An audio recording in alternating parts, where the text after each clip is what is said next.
As we're a few days away from NBA 2K23, like, bro, we're literally a few days away. I know some of y'all might be excited, some of y'all might be confused, and some of y'all might be actually rattled.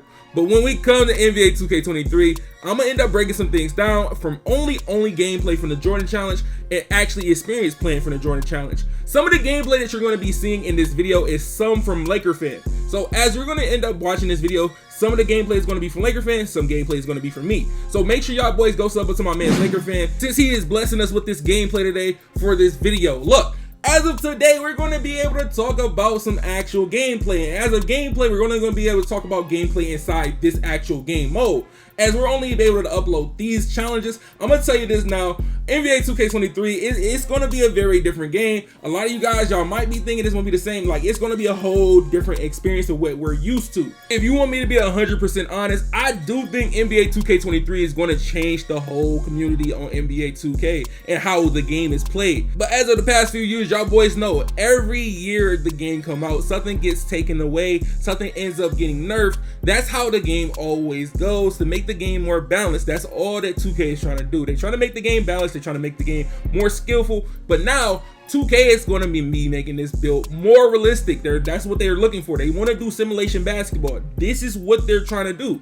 This is the path that they're trying to go towards. So all that arcade that we used to, dribbling for 24 seconds, being able to force threes consistently every possession down the court and not having to be penalized for actually shooting a bad shot. And also when it comes to spamming square all the time, when you know you're not supposed to get that steal and you just keep spamming just because you just want to get that steal. In the first of many focal points in this video, I'm going to be talking about the stamina and adrenaline boost. As I already know, y'all be like, bro, you a dribbler, how does the stamina feel as being a dribbler or being able to know how to dribble in this game?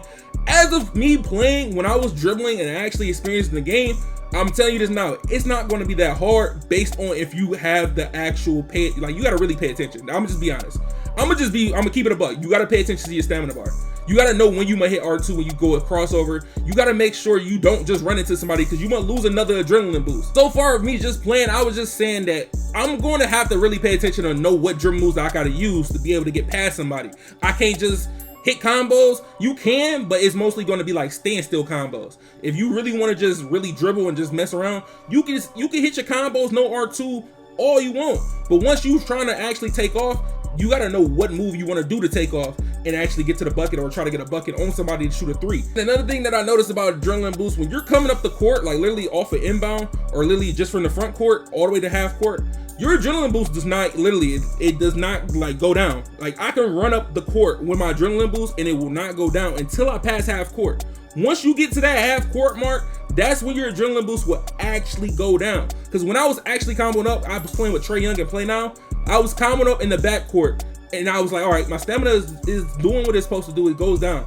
But when it comes to adrenaline boost, when you try to take off and just full speed sprint, it does not go down until you go to half court. So it's going to be a lot of times you see people in the park, they're going to be dribbling behind that half court mark just because it's going to be cheese. I already can see it. It's going to be cheese. You're going to see a lot of guards trying to dribble behind that half court line to get all their combos off, just to be able to, you know what I'm saying, find that gap when a screen hit or they know that the defender is playing bad defense or playing a weak side. So you will have to end up recognizing when you have to attack a certain side. You can't just literally just dribble and then end up trying to go somewhere. If somebody cuts you off and hey, that stamina boost, literally that adrenaline boost that you just used trying to get past him, and if he bump you, he can knock that other adrenaline boost that you just about to use trying to get past him again before you even get to hit R2 to actually activate the speed boost or misdirection move that you're going to end up trying to do. But one thing I want to put on too, because I was talking about dribbling yesterday and I was telling y'all, you know what I'm saying, that move, that yeah is that speed boost. If you really trying to speed boost, I've been messing with multiple players and even with Play Now, but as of Michael Jordan, he got a slight speed boost. I don't know what his dribble style is, but he has a slight speed boost. But as of other people I use, like Trey Young, Kyrie Irving, Damian Lillard, Curry, James Harden, as of me trying to really speed boost to the left, or like actually launch or speed boost to the right, I told y'all yesterday, it gives you like a jagged animation, like a crazy hesitation animation, like it wants you to literally stop before you try to take off. So when you're trying to like literally speed boost to the right and you try to take off, it's going to give you a weird animation. So we got to find maybe a dribble style that's actually going to work if you want to end up doing that. But I'm telling you, misdirections are going to be key when it comes to playing NBA 2K23 when it comes to dribbling. They want more realistic crossovers, misdirections, and I understand.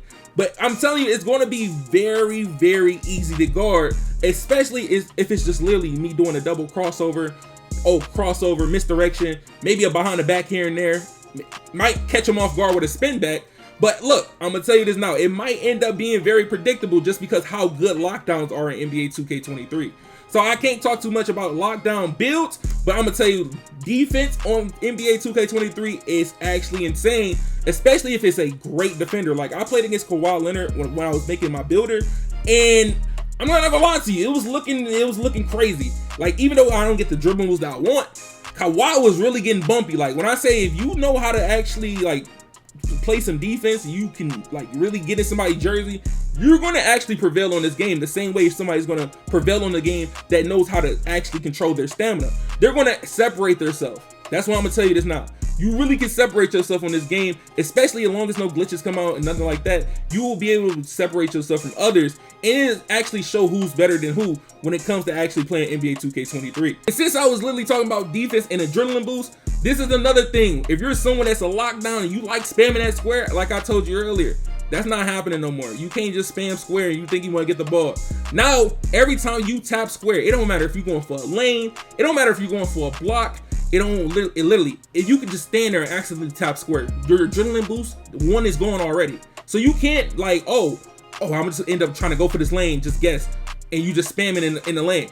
No, if you end up spamming in that lane and the pass don't come, you're gonna have no adrenaline boost. So if I hit square 3 times in the corner and that ball does not come, I will not have adrenaline boost for the rest of that actual possession. And a lot of you guys was kind of confused about the adrenaline boost and stamina. As a stamina, your stamina, like if you say it's to the gameplay, the stamina comes back.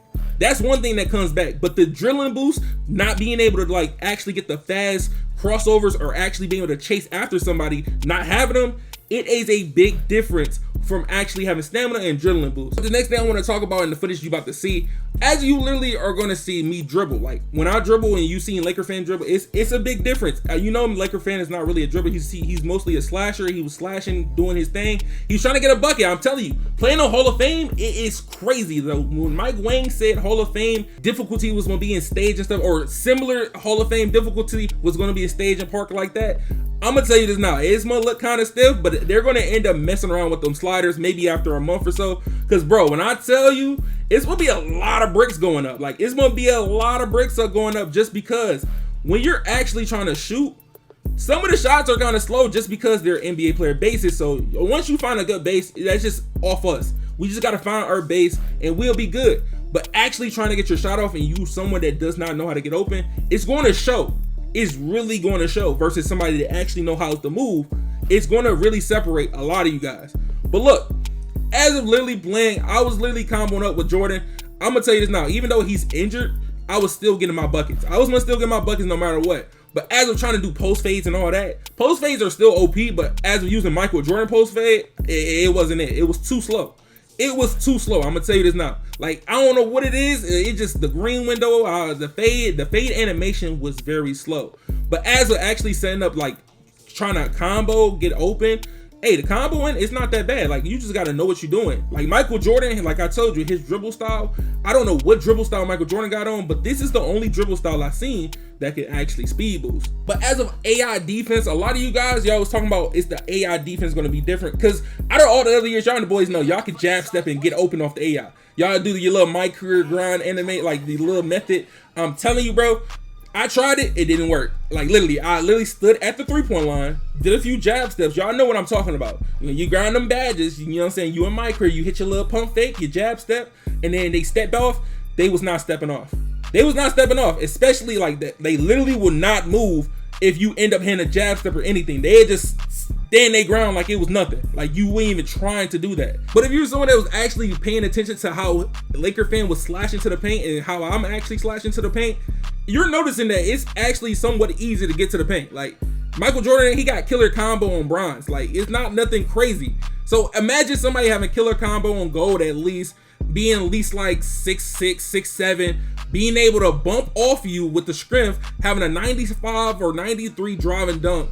they're going to, and having bully badge, they're going to get what they want, and they're going to get to that hole every single time. Like, bro, as long as you develop a bag that you can get in, like a go-to move, a few counterparts here and there, you know what I'm saying, a counter move, I'm gonna tell you this now, you might get to the hole every time, literally. If it's a smaller defender on you and he got no strength, no defense, you're running right through him every single time. Like, if you guys see that clip of Giannis, you know what I'm saying, bullying bro, and Zion bullying bro, it was very, very similar to that. Like, if you have the actual credentials to be able to slash, you are going to be a slasher. Like, literally, you are going to be a top tier slasher as long as you put your strength up and all that. You're going to be a top tier slasher. But the thing about it is somewhat the shot contest it's all right in the paint. The actual interior defense is all right. It's like, if you're taller than the person and you got a higher rating, you're going to make the layup. It's just like Joel Embiid versus, say, Pat Bev. If Pat Bev in the paint, he might get a pluck steal, like a ball stripper or something like that. But if he literally just put it up, it's gonna be like he's not there, and that's how it should be. But if it's like head to head, like right now, Kobe versus Jordan, and I go to the hole, he can get a contest. He can get a great contest, or even he can get a swipe animation that can actually get you out of an animation. But as of dunking the ball, I'm gonna tell you this now, that shot meter, that dunk meter, hey, that dunk meter, it's very accurate. Like, if you really miss, like, bro, you really miss. But one thing I also want to talk about is when it comes to dunking, if you hang on the rim, you can get ejected. Yeah, you can get ejected. You definitely can, yeah. You can get teched up and you can get ejected if you hang on that rim. I'm telling you, bro. When I first seen that, I literally was watching somebody play and they got ejected for literally hanging on the rim, bro. I already can see that being a troll in Pro-Am and being a wreck. I'm telling you, if you blowing the team out and y'all do some something crap, I already can see somebody might hop on the fast break or just hang on the rim on purpose just to get a tech, just to, you know what I'm saying, let y'all know, yeah, y'all not like that. Y'all not built that way. But one more thing, that when it comes about playing this actual game mode, the game mode is very intense. It's not going to be an easy walk in the park. Like, it's going to be a real challenge. Like, even if you play on pro, it's gonna be still hard. Like, playing the Hall of Fame might have been maybe the worst thing to do because it was very challenging. Some of you guys might be wondering, what do you get from actually doing the Jordan challenge? Like, do you get VC? Do you end up getting clothes? If you end up getting 40 stars in the Jordan challenge, for my career, like Slash Park, you will end up unlocking a UNC jersey, a Jordan cap sleeve, and a necklace. But as of my team, they will give you a Jordan coach card, a Jordan free agent card, and a Bulls actual jersey for you to be able to use in my team. But look, if y'all want to see more things coming in NBA 2K23 and y'all boys ready to see that My Player Builder and you want me to break it down and show y'all guys how to make the best build in the game, hey man, make sure y'all drop a like on this video, subscribe. Also, you might want to, you know what I'm saying, tap in tomorrow because hey, them dribble moves, I got y'all already. And all I'm gonna say, if you know, you know.